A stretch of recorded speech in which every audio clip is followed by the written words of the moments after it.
Nag-crave nga ako sa palabok. Ang problema, hindi ko pa nga alam kung paano lutuin ito. Pero sinubukan ko na rin ngang lutuin yan para mapagbigyan lang talaga ang sarili. At saktong makikitulog din nga yung ilang mga kabataan dito sa amin sa church.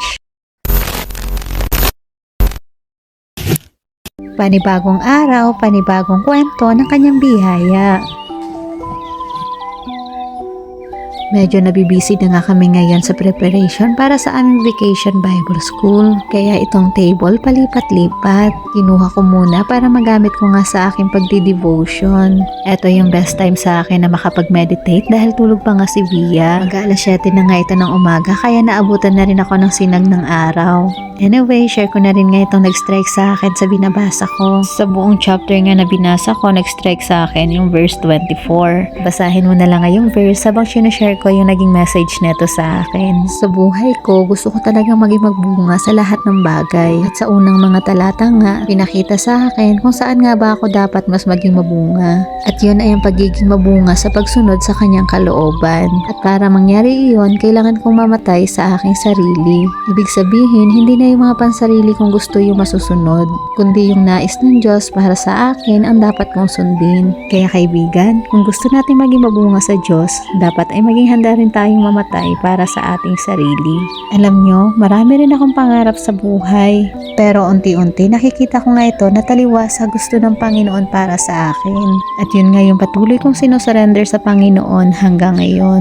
Kaya nandito kami ngayon sa Benguet dahil dito niya kami dinala para gamitin sa kanyang gawain. Na-share ko nga kanina na nabibisi na kami ngayon sa preparation para sa aming vacation Bible School. At dumating na rin nga itong ilang mga kabataan na naging katuwang na rin nga namin sa pagpe-prepare. At habang busy nga sila, sinimulan ko na rin ang pagluto ng palabok. Sa mainit na mantika, naglagay na nga ako na itong sibuyas. Nung napansin ko nga luto na yung sibuyas, sinunod ko na rin itong giniling na karne.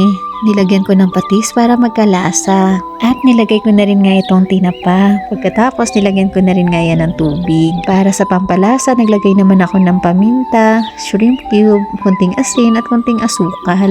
At tinakpan para nga kumulo agad. Nung kumulo na ngayong sabaw, nilagay ko na rin itong kinanaw kong atsuete.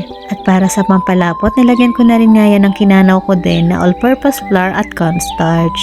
At okay na nga ito. Napakuluan ko na rin nga itong noodles. Kaya ilalagay ko na lang itong sauce plus itong mga toppings. Para nga sa toppings, nilagay ko na itong dinurog kong chicharon. Huwag kayong mag-alala, naghugas ako ng kamay. Pagkatapos ito nga dinurog na nilagang itlog. Wala ngang onion spring, kaya ito na lang Baguio pecha yung aking nilagay. Bale, ginisa ko rin lang ngayon sa mantika. At panghuli, ito nga bawang na aking prinito. Nilagyan ko lang ng kalamansi at ready na nga ito para sa aming fellowship mamaya. Kinagabihan ay dumating pa nga yung ilang mga kabataan. Nagtulong-tulong na nga kami sa paggawa ng backdrop para nga sa nalalapit naming vacation Bible School. Sobrang laking biyaya talaga sila sa amin. Pagkatapos nga namin gumawa ng ilang backdrop at mag-group devotion ay kumain na rin kami. Nagluto na rin nga sila ng Bicol Express pandagdag sa aming dinner. Kain po tayo.